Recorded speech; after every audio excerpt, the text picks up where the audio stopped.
स्थायी हों तो आपको दो खाते बनाने हैं। पहला होता है आपका पूंजी खाता, दूसरा होता है आपका चालू खाता। ठीक है।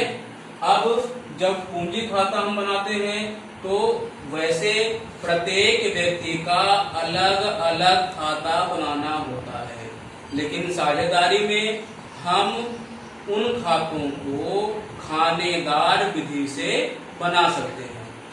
अब अलग अलग खाता तो कैसे बनता है, मानो रमेश का खाता बनाएंगे तो हम ये तो कॉलम बनाएंगे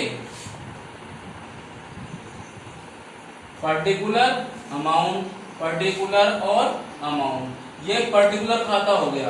खाने विधि से मतलब ये होता है अगर 3 पार्टनर हैं तो 3 खाते बनेंगे। कैसे? इस तरीके से।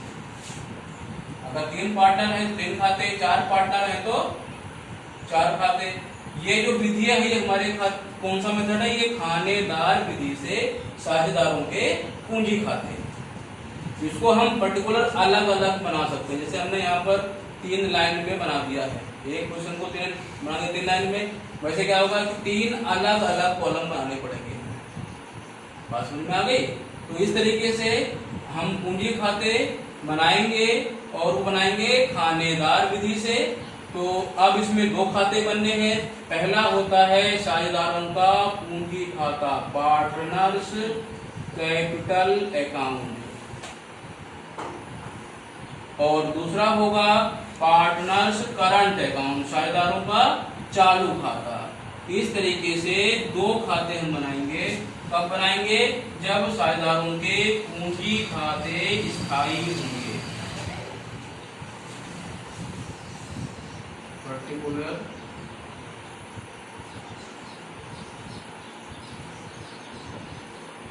एक्स वाई और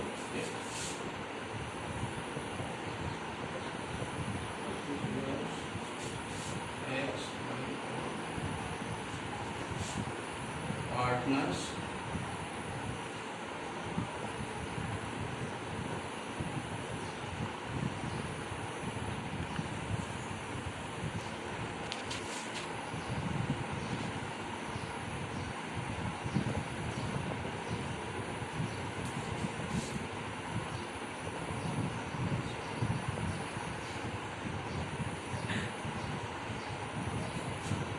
अब पूंजी खाते में केवल उनकी प्रारंभिक पूंजी लिखी जाती है बाय बैलेंस विधि, प्रारंभिक पूंजी।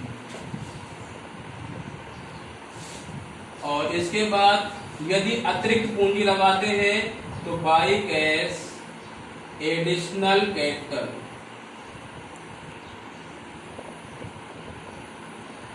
और यदि पूंजी वो निकालते हैं तो टू कैश कैपिटल विथड्रॉन। केवल पूंजी खाते में इतना ही आता है। इसके बाद जब हम चालू खाते की बात करेंगे तो बाकी सारे लेन देन जैसे बाय बैलेंस विधि, चालू खाते का शेष, फिर बाय प्रॉफिट एंड लॉस या प्रॉफिट एंड लॉस एप्रोप्रिएशन का जो बैलेंस होता है वो,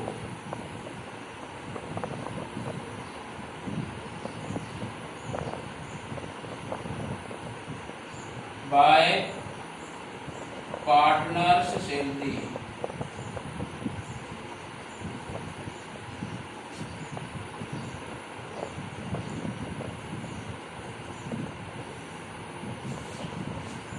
और bye interest on loan, interest on capital.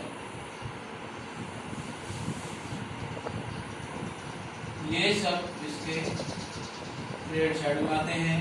और इधर आपका आ जाएगा 2 ड्राइंग्स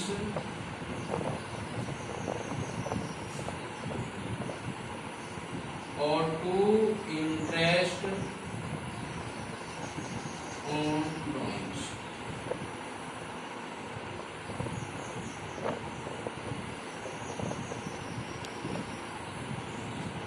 इस तरीके से आप जो है पूंजी खाता और चालू खाता तैयार करेंगे।